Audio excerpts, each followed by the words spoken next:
का काम कोई फिर देख लीजिएगा, पहले समझ लीजिए। कर्म दो प्रकार के हैं, कौन कौन से? घाती और अघाती, ये दो प्रकार के कर्म हैं, ठीक है। इसमें से घातिया कर्म कौन कौन से हैं?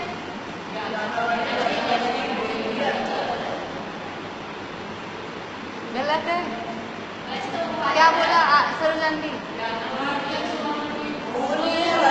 पहले क्या बोला था?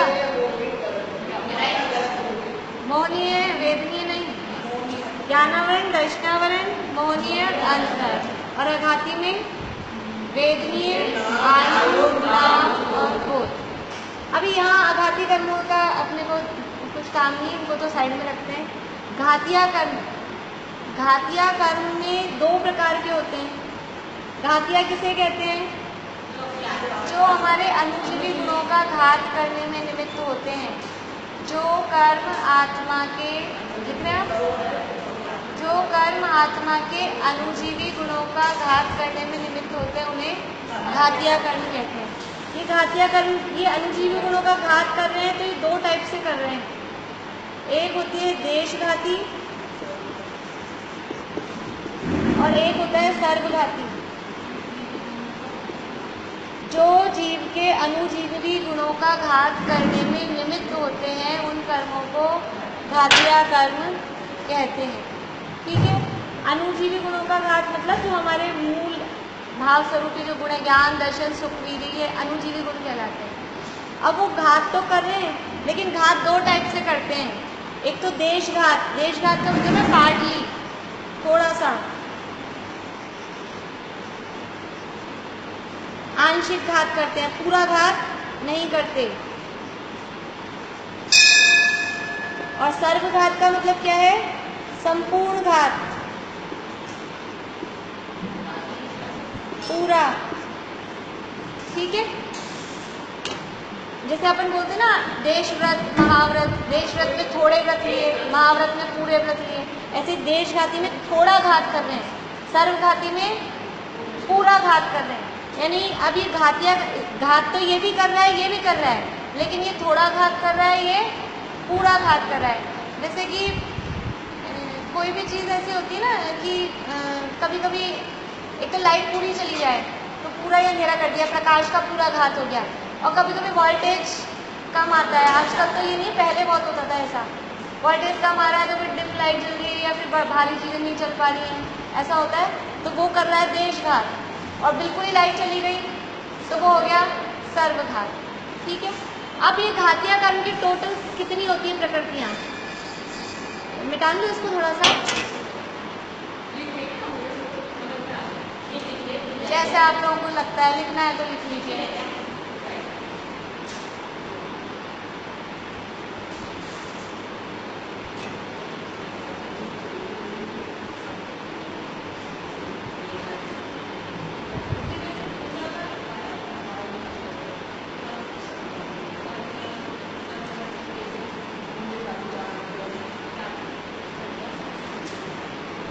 जो भी लिखवाएंगे, अगर हम दोबारा नहीं पढ़ेंगे तो हमको ध्यान ही नहीं रहेगा कि हमने लिखा हुआ है। पढ़ना पड़ेगा एक एक बार। और ये विषय ऐसे हैं कि हम पढ़ेंगे नहीं तो फिर भूल जाएंगे, पढ़ना पड़ेगा थोड़ा थोड़ा।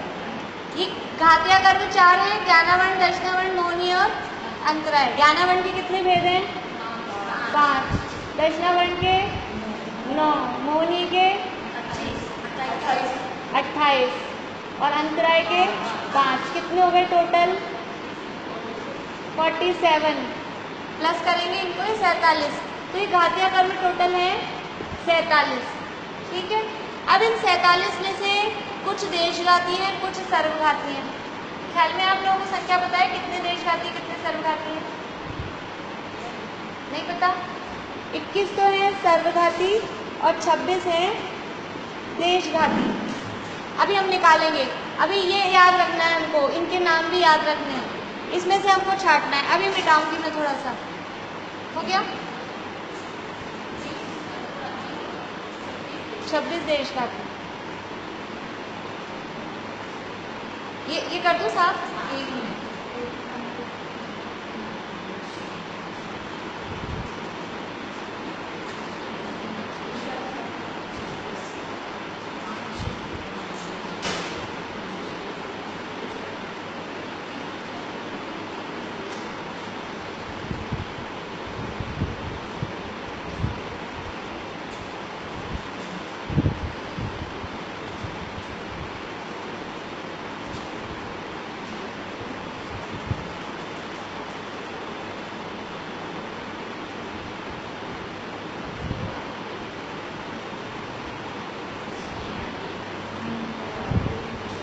ज्ञानावरण के 5, देखिए ये चार्ट जो हम बना रहे हैं इसमें तो केवल प्रकृतियों के नाम लिखेंगे, लेकिन हम प्रकृतियाँ इसमें से छाटेंगे अभी पहले।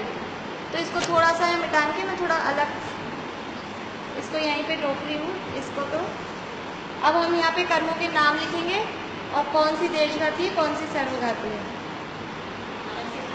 ये ज्ञानावरण, इस पेज को भी यहीं छोड़ दीजिए, नेक्स्ट पेज पे चालू कर लीजिए।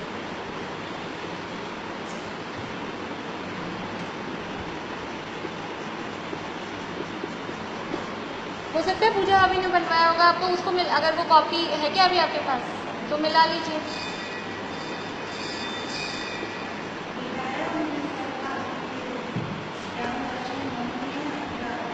देखिए अब हमें देखना है, हमने जो लक्षण बताया था ना, देशघाती किसे कहते हैं, किसने आंशिक घात करे, सर्वघाती किसे कहते हैं, पूरा घात करे। अभी ज्ञानावरण की 5 प्रकृतियां कौन कौन सी हैं? ज्ञानावरण की 5 प्रकृतियां, मति ज्ञानावरण, शुद्ध ज्ञानावरण, अवधि, मनयपर्य और केवल। तो मति ज्ञानावरण कैसी है, पूरा घात करती है कि पूरा आंशिक घात करती है? सोचिए।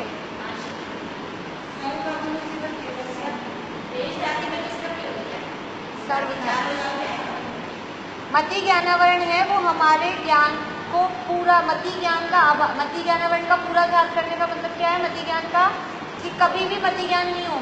ऐसी स्थिति कभी होती है हमारी संसारी जीवों की, मति ज्ञान कभी हो ही नहीं हमें, ऐसा कभी नहीं होता। मति ज्ञान और शुद्ध ज्ञान से रहित कोई भी संसारी जीव कभी भी नहीं होता। तो ये मति ज्ञानावरण जो कर्म है और शुद्ध ज्ञानावरण जो कर्म है ये देशघाती है, ये हमारे ज्ञान का पूरा घात कभी भी नहीं करता। हाँ, तो मति ज्ञानावरण, यानी इसको ऐसे भी कर सकते हैं 4 ज्ञानावरण।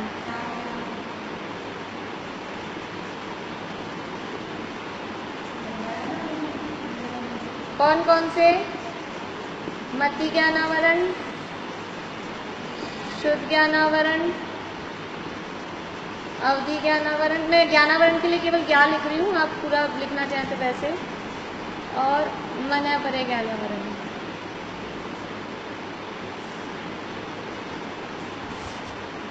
ये देशघाती प्रकृति है। घात ज्ञान का होता है और ज्ञानावरण करता है घात। ज्ञानावरण घात करने वाला है और ज्ञान वो का घात होता है।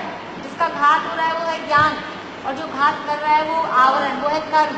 कर्म घात कर रहा है और जीव के गुण का घात हो रहा है।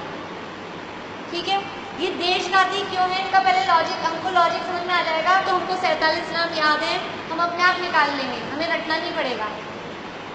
ये हमेशा देखिए कि कोई भी संसारी जीव ऐसे हैं कि जिनके कभी तो यानी कुछ जीव ऐसे हैं जिनके मति शुद्ध ज्ञान पाया जाता है, मति शुद्ध ज्ञान सब जीवों के पाया जाता है, और कुछ जीव ऐसे हैं जिनके अवधि ज्ञान भी पाया जाता है, कुछ जीव ऐसे हैं जिनके मनयपर्य ज्ञान भी पाया जाता है।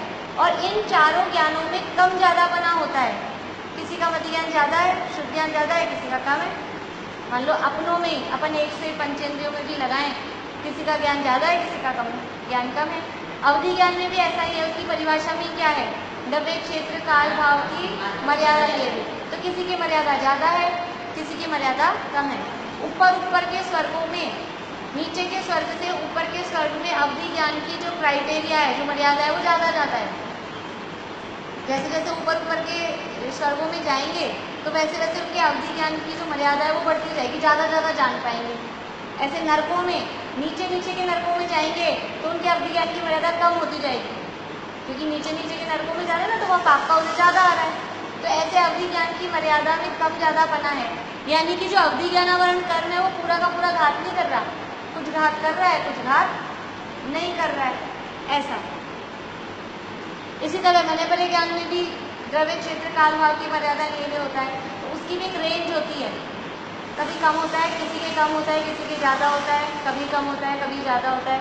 तो ये जो हमारा गुण है उसका पूरा घात नहीं करता। ये चारों कर्म है हमारे मति ज्ञान का, शुद्ध ज्ञान का, अवधि ज्ञान का और मनयपर्य ज्ञान का पूरा घात नहीं करते, इसलिए चारों कर्म है देशघाती। लेकिन जो केवल ज्ञानावरण है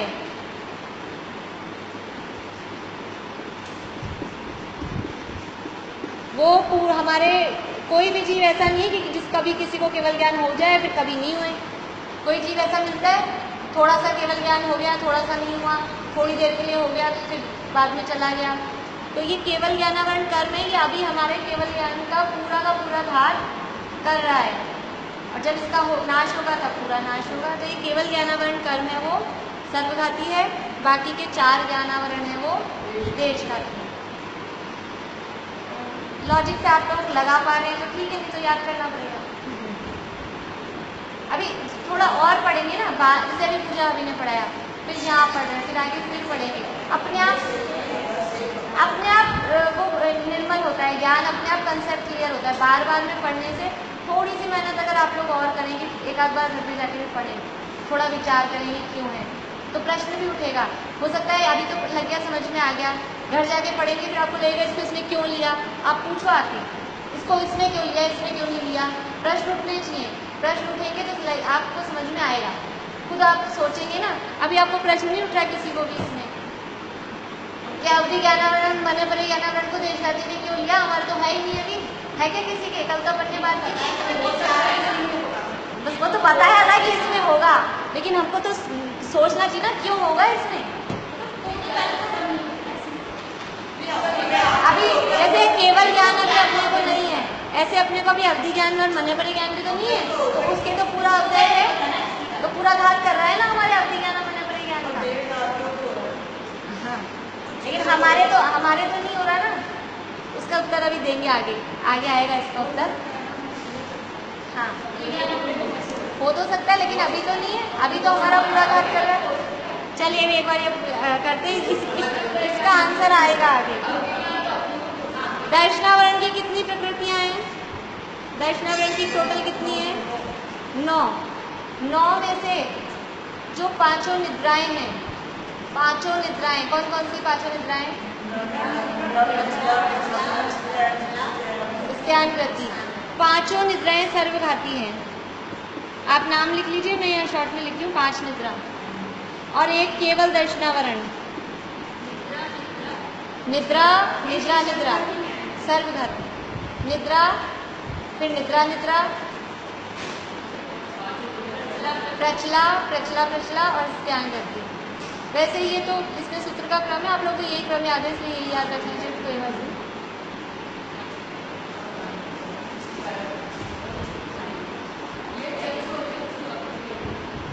चक्षु अचक्षु अवधि आएंगे देशघाती में, और केवल दर्शनावरण है सर्वघाती।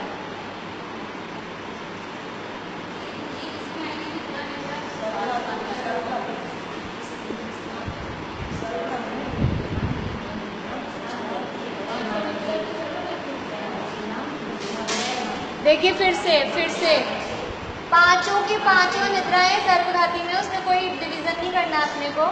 5 निद्राएं सर्वघाती है और केवल दर्शनावरण वो भी सर्वघाती है। 5 निद्राएं और केवल दर्शनावरण की 6 प्रकृतियां दर्शनावरण की वो सर्वघाती हैं, और चक्षु दर्शनावरण, अचक्षु दर्शनावरण और अवधि दर्शनावरण ये देशघाती है। अवधि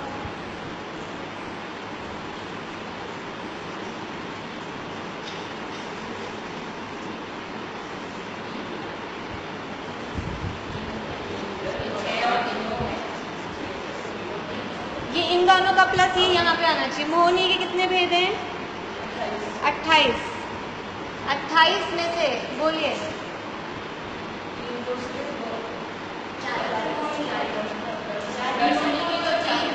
हाँ, तो पहले दर्शन मोहनी के 3, उनमें से कौन सी देशघाती है, कौन सी सर्वघाती? मिथ्यात्व सर्वघाती है। हाँ, बहुत बढ़िया। मिथ्यात्व और सम्यक मिथ्यात्व, उसको मैं मिश्र लिख रही हूँ यहाँ पे, शॉर्ट में लिखने के लिए मिश्र लिख रही हूँ। सम्यक मिथ्यात्व को आप पूरा नाम लिख लीजिए, सम्यक मिथ्यात्व, और सम्यक प्रकृति आ जाएगी देशघाती में।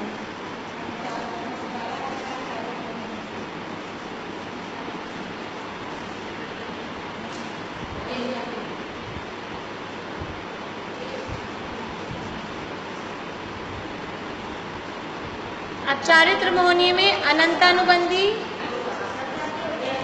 अनंतानुबंधी 4, अप्रत्याख्यानावरण 4 और प्रत्याख्यानावरण 4, ये कितनी हो गई? 12। ये 12 कक्षाएं सर्वघाती हैं। अब कौन सी बची? संज्वलन 4 और 9 कक्षाएं, ये आएंगी देशघाती में।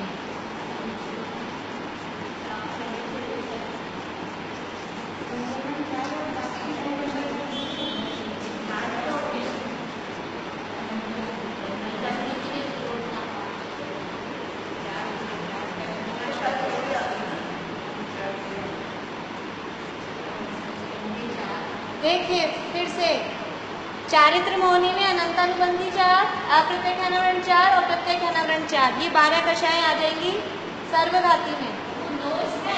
हाँ हाँ, और संचलन की 4 और 9 कक्षाएं, ये 13 तो इनके हिसाब से। बाकी ऊपर भी सम्यक प्रकृति और क्लास है, उसमें तो ये 14 हो गई, और इसमें भी ये 2 ये है तो 14 हो गई। 9 कक्षाएं क्योंकि देशघाती है, खत्म तो होती है। देशघाती का मतलब ये खत्म होना नहीं, हमारे गुण का पूरा घात नहीं करती। ये जो कक्षाएं हैं, 9 कक्षाएं, ये हमारे जो गुण है उसका पूरा का पूरा घात नहीं करती। कुछ ना कुछ अवस्था में वो गुण प्रकट रहता ही है। अनंतानुबंधी का उदय रहेगा तो यानी कि हमारे सम्यक दर्शन बिल्कुल भी प्रकट नहीं होगा, लेकिन हास्य का उदय रहेगा तो उससे कोई फर्क नहीं पड़ता।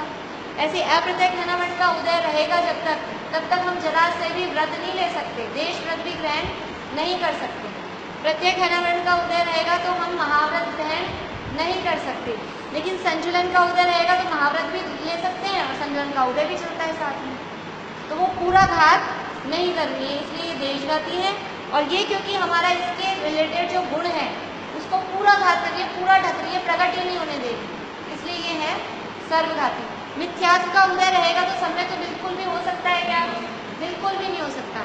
सम्यक मिथ्यात्व का उदय रहेगा तो भी सम्यक तो बिल्कुल नहीं हो सकता, लेकिन सम्यक तो प्रकृति का उदय होता है तो सम्यक दर्शन बना रहता है, इसलिए इसका नाम है देशघाती। ये सम्यक का पूरा घात नहीं करी, इसका उदय होने पर भी सम्यक तो बना रहता है। अभी हम शैक्षणिक सम्यक की डेफिनेशन पढ़ेंगे तब ये काम आएगी सर, तब ये सर्वघाती देशघाती ये काम आएगी।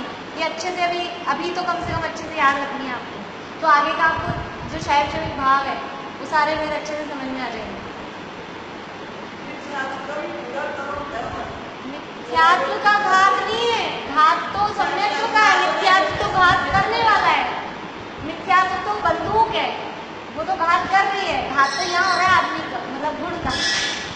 मिथ्यात्व का घात नहीं हो रहा है। अभी अपन क्या देख रहे हैं, ये कर्म हमारे गुणों का घात कर रहे हैं, इसलिए इन कर्मों को घाती, सर्वघाती, देशघाती कह रहे हैं। तो ये मिथ्यात्व है, इससे रिलेटेड गुण कौन सा है? सम्यक। ये हमारे सम्यक गुण का पूरा घात करता है। मिथ्यात्व का थोड़ा सा भी उदय हो तो सम्यक बना रह सकता है क्या? थोड़ा सा भी अंधेरा हो तो उजाला बना, या थोड़ा सा भी उजाला हो तो अंधेरा बना रह सकता है क्या? दोनों का बिल्कुल वो एक दूसरे का सर्वघात करते हैं ऐसा। लेकिन कुछ ऐसी भी होती है चीज़ें कि वो भी रह सकता है, वो भी रह सकता है ऐसा। हाँ, सम्यक देश करते हैं। हाँ,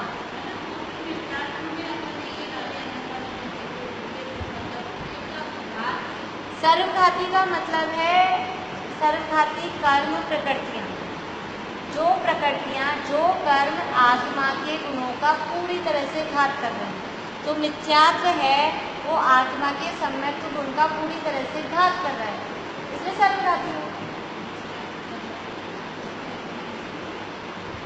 फिर से आपको समझ में नहीं आया, फिर से पूछिए।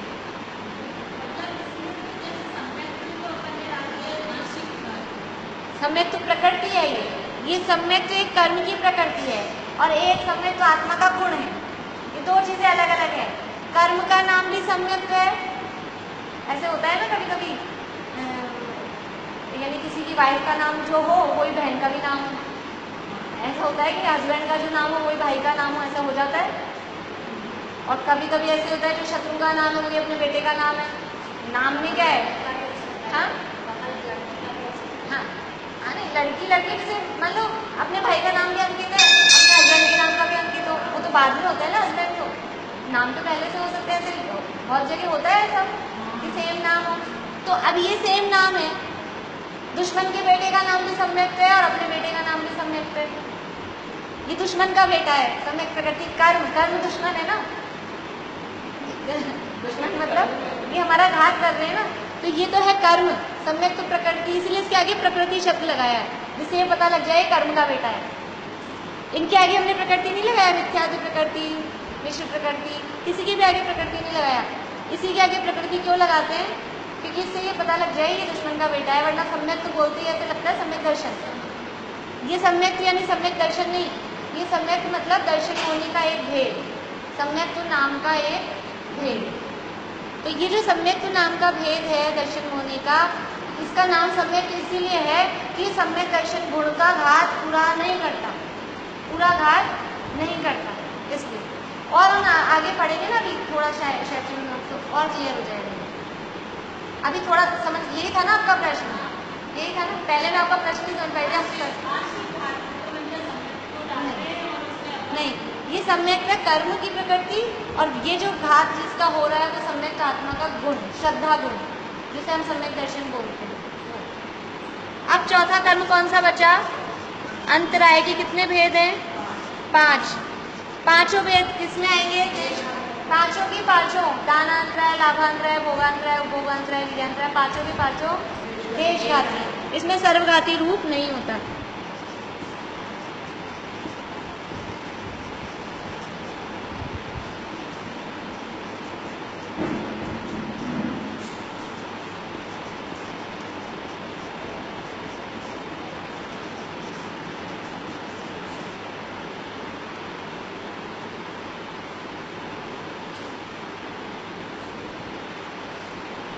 यहाँ तक तो आप लोगों का पढ़ा हुआ था। पांचों प्रकार के अंतराय पूरे के पूरे देशघाती हैं। अभी टोटल करेंगे कितना हुआ? ये 1 और ये 5 निद्रा और एक 6 हो गए। हाँ तो टोटल करेंगे ना, 1 तो ये ज्ञानावरण का 1, 5 निद्रा और ये 6 हो गए। 1 और 5 6 और 1 7। देख रहे हैं सब लोग अपनी कॉपी में या बोर्ड पे देख लीजिए, बोर्ड पे देख लीजिए। ये 1 केवल ज्ञानावरण 1, फिर 5 निद्रा, 5 और 1 6, 1 दर्शन केवल दर्शनावरण 7, ठीक है। इसके बाद में मिथ्यात्व 8, सम्यक मिथ्यात्व 9, इसके बाद में ये 12, 9 और 12 21, ये 12 इकट्ठे प्लस कर लिया हमने। समझ में आ रहा है रानी आंटी? 1 ज्ञानावरण में से सर्वघाती है, 6 दर्शनावरण में से सर्वघाती है, 5 निद्राएं और 1 केवल दर्शन, ठीक है। और मोहनीय कर्म में से 14 देशघाती है, 14 सर्वघाती है। 14 सर्वघाती कौन सी हो गई? 2 तो दर्शन मोहनी की मिथ्यात्व और सम्यक मिथ्यात्व, और 12 ये कषाएं, अनंतानुबंधी, अप्रत्याख्यानावरण और प्रत्याख्यानावरण। तो ये हो गई 21। जिसको भी समझ में नहीं आ रहा है तो पूछ लीजिए अभी, क्योंकि ये समझ में आ जाना चाहिए और ये थोड़ा याद हो जाना चाहिए, तो आगे का विषय आपको समझ में आ जाएगा जल्दी से, नहीं तो मुश्किल पड़ती है। ये 21 प्रकृतियाँ सर्वघाती हैं। केवल ज्ञानावरण, 5 निद्राएं, केवल दर्शनावरण, मिथ्यात्व, सम्यक मिथ्यात्व, अनंतानुबंधी, अप्रत्याख्यानावरण, प्रत्याख्यानावरण, ये मिलके हो गई सारी 21, ठीक है। अब देशघाती में ज्ञानावरण की 4, दर्शनावरण की 3 7, ठीक है। फिर मोहनी की एक सम्यक प्रकृति 8 और बाकी की ये 13। एक तो ये गिन ली, ये 4 ये और 7 और एक 8 और 13, संचलन की 4,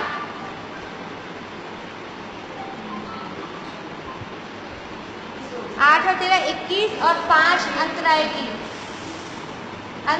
5, मोहिनी की 14 हो गई। उसके बाद में 14 ऊपर से प्लस 7 ऊपर प्लस करेंगे ना, 14 में 7 तो 21 हो गई, और 5 अंतराय की 26।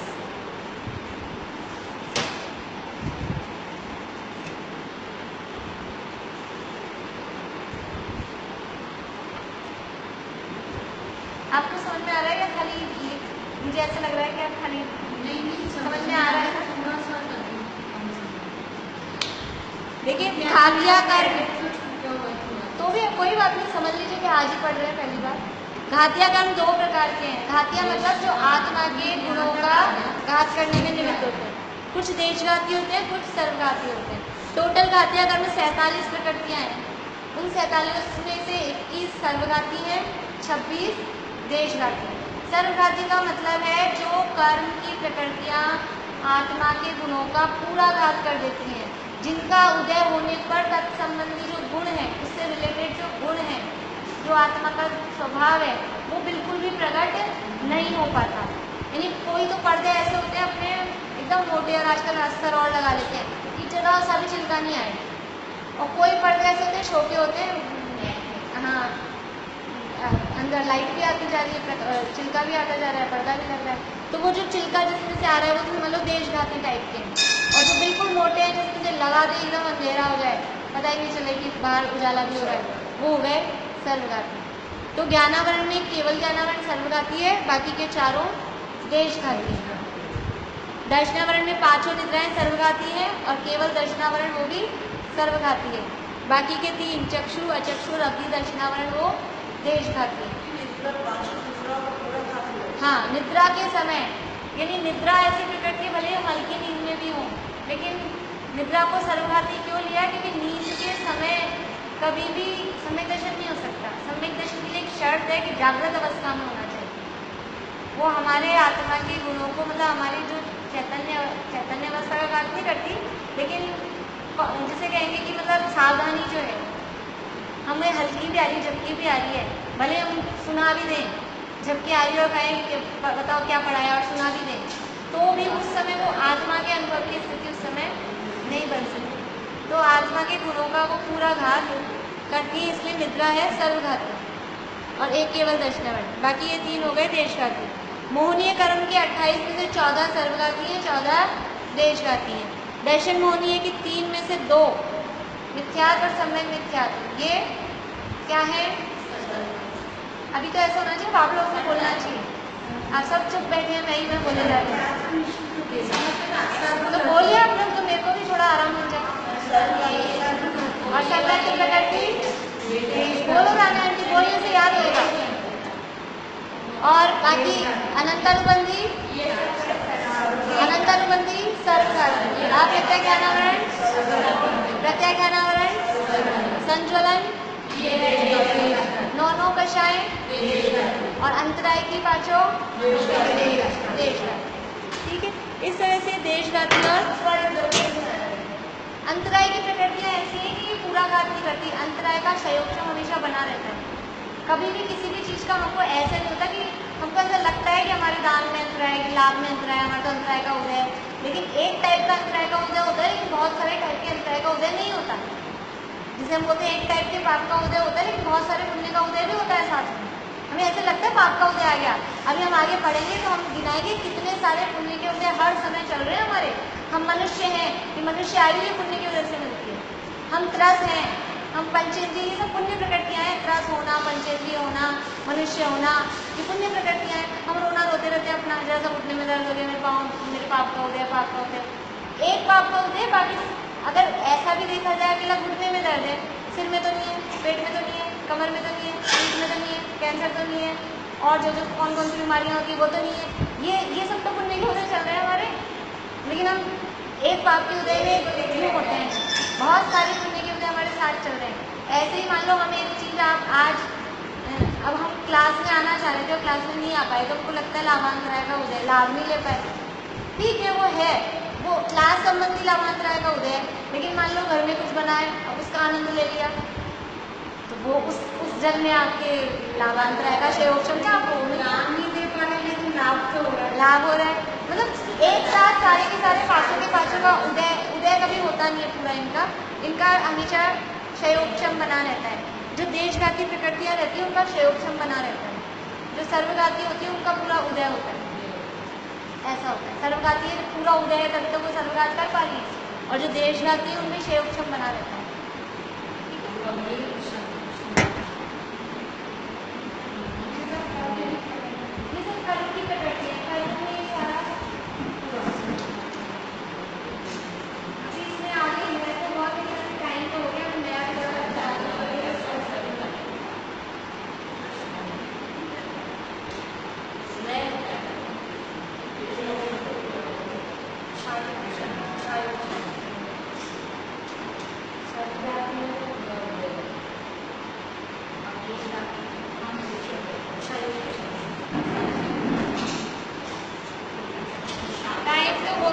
थोड़ा सा और बता देती हूँ, फिर पता नहीं मंडे को अपनी लगेगी या नहीं लगेगी, पूजा से बात कर लेंगे जैसे भी होगा। अभी इसमें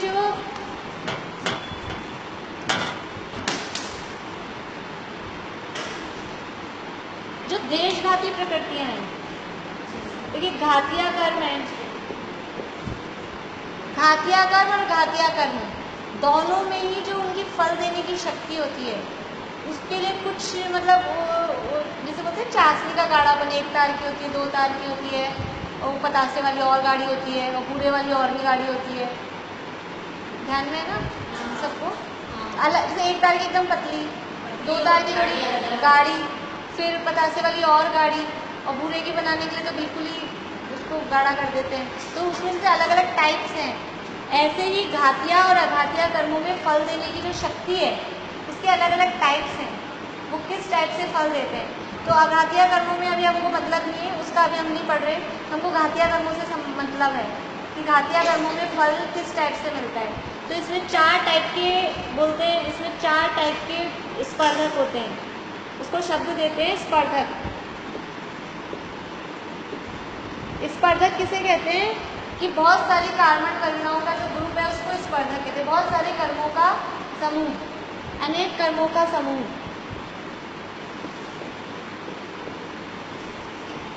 ये मैं अपनी भाषा में लिखा रही हूँ, इसकी जो वैसे वो परिभाषा है कि अनेक प्रकार की अनुभाग शक्ति से युक्त कार्बन वर्णाओं के समूह को स्पर्धक कहते हैं, वो कठिन लगेगा आपको अभी आप अपनी भाषा में लिख लीजिए।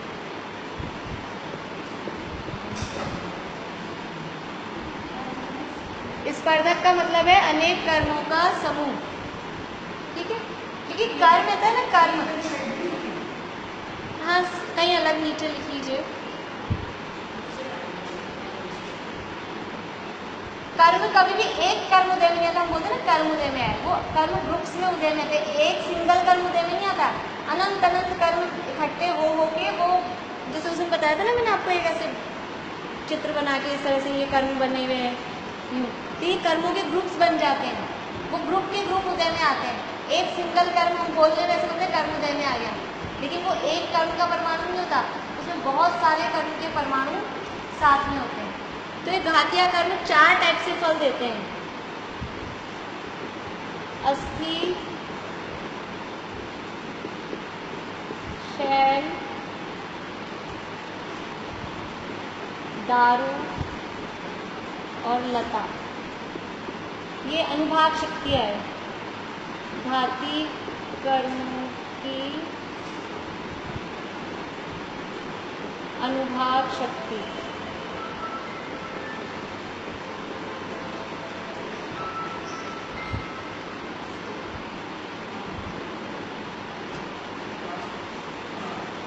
ये घाती कर्मों की अनुभाग शक्ति 4 टाइप की है, अस्थि, शैल, दारू और लता।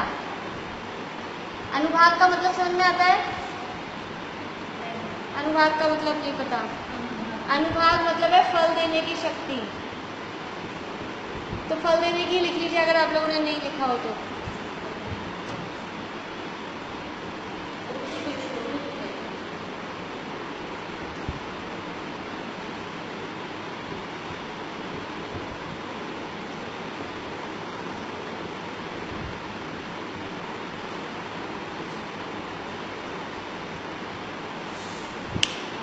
अभी इतना ही बताऊंगी, इनके अर्थ बता के अभी इतना ही रखते हैं, फिर टाइम भी जाएगा और ज़्यादा हो जाएगा।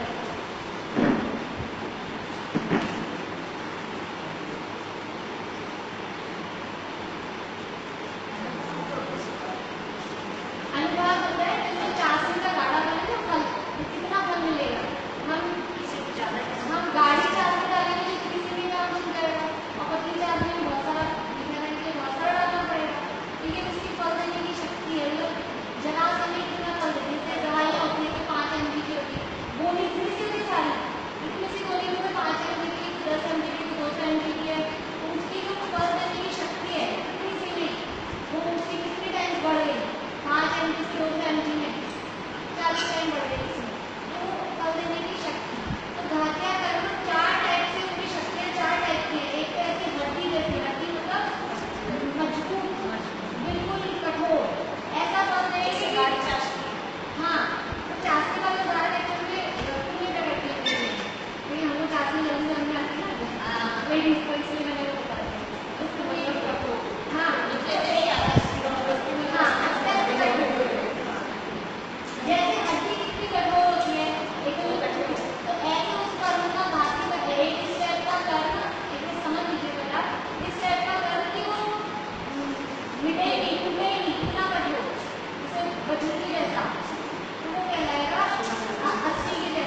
पहले शैल, मैं भी बोल रही हूँ तो मुझे लग रहा है मैं उल्टा बोल रही हूँ। शैल फिर अस्थि। पहले शैल आएगा, हाँ थोड़ा सा ठीक कर लीजिए। शैल, शैल हर जगह रखना, सिमेट्री तो उससे भी टूट जाती होगी अपनी पर्वत में।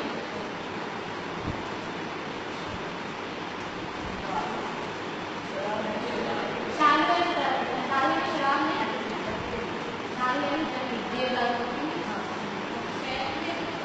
शहर में बहुत ज्यादा कठोर पत्थर, पहाड़, कठोर पहाड़ जो आसानी से नहीं टूटे।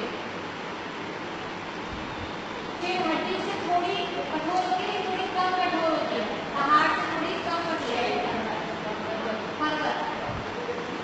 शहर फिर हड्डी है उससे कम कठोर है, पर्वत से कम कठोर। हाँ, पर्वत बहुत ज्यादा कठोर, फिर अस्थि वो पर्वत से कम कठोर। और दारू का मतलब है लकड़ी, लकड़ी, दारू का मतलब है लकड़ी, ये दारू, दारू लकड़ी। तो दारू का मतलब वो हड्डी से भी कम कठोर है, तो थोड़ी सी और मतलब आसानी से टूट जाएगा लकड़ी, एक हाथ से टूट जाएगा। हाँ, और ज्यादा तो बिल्कुल कमजोर होती है, नारायण समझ में आ रहा है। हाँ, अब एक समझ लेगी कोई बात नहीं। तो ये 4 टाइप के अनुभाग शक्तियाँ हैं। तो अब इन अनुभाग शक्तियों के आधार पे जो देशव्यापी प्रकृतियाँ हैं, सर्वव्यापी में तो जो ऊपर के 3 टाइप के हैं, ऐसे स्पर्धक, ऐसे कर्म के परमाणु होते हैं जो शैल जैसे हैं, हड्डी जैसे इतने कठोर है, तभी तो वो सर्वव्यापी कर पा रहे हैं।